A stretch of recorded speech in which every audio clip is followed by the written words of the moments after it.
जान पा रहे, ना प्रभु को जान पा रहे। डॉक्टर मनमोहन शरण जी, राधा वल्लभ श्री हरिवंश महाराज जी, आपके चरणों में कोटि कोटि नमन। महाराज श्री, नवदा भक्ति, प्रेमा भक्ति और परा भक्ति में क्या अंतर है? विशेषता प्रेमा भक्ति और परा भक्ति में। नवदा भक्ति तो सब जानते हैं, श्रवण कीर्तन स्मरण विष्णु पादर्चनम बंदनम दास्यम सख्यात्म निवेदनम। ये जो प्रेम लक्षणा भक्ति होती है, ये क्रियात्मिका भक्ति नहीं है। क्रियात्मिका ये नवधा तक रहती है। नवधा भक्ति में 8 जो भक्तियां हैं वो नवीं भक्ति के अंग हैं। नवीं भक्ति पूर्ण भक्ति है, समर्पण, आत्मसमर्पण।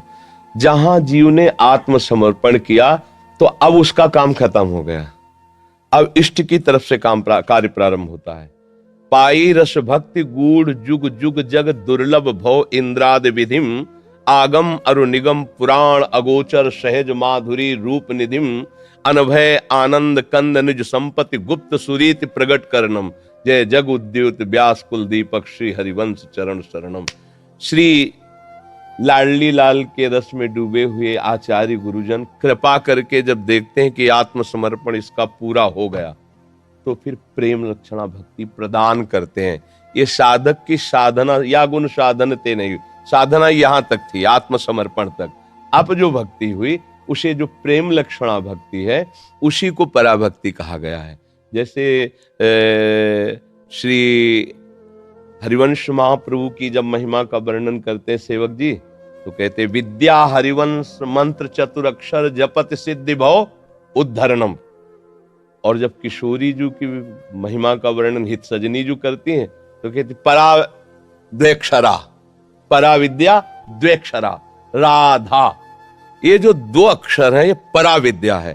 तो राधा प्रेम सुधा रसाशो है, राधा नाम सुधा रसम, अर्थात प्रेम ही पराभक्ति है और प्रेम ही प्रेम भक्ति है। उसके शब्दों को केवल कहने की बात है। अगर हम उसे केवल पराभक्ति कह के जब व्याख्या करेंगे तो ज्ञान मिश्रित कर देंगे, और जब केवल प्रेम भक्ति करके व्याख्या करेंगे तो ज्ञान के आगे की बात होगी। जैसे हम पराभक्ति शब्द का उच्चारण करके फिर व्याख्या करें तो होगी ब्रह्मभूता प्रसन्नात्मा न शोचति न कांक्षति समा सर्वेषु भूतेषु मद भक्तिम लभते पराम।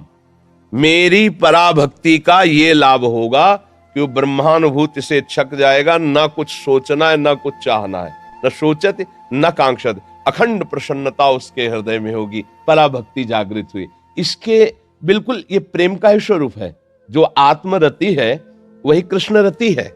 जो इस कोटि से आत्मरत में स्थित ब्रह्मभूता शब्द आया इसमें, तो इसलिए आत्मरति कही जाएगी। उसकी ऐसी स्थिति हो जाती है, ना कुछ सोचना ना कोई चाहना। तो परा भक्ति में ज्ञान का भी चरम अवस्था का स्वरूप आ जाएगा और प्रेम का भी।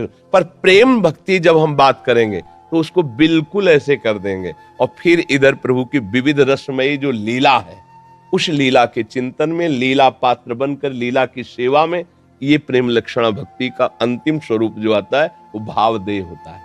भावदेह के द्वारा अपने आराध्य देव के समीप रहकर छिन छिन उनकी सेवा में, उनकी मुस्कुराहट में अपने समर्पित प्राणों को बार बार बलिहार करते रहते हैं प्रेमी जन।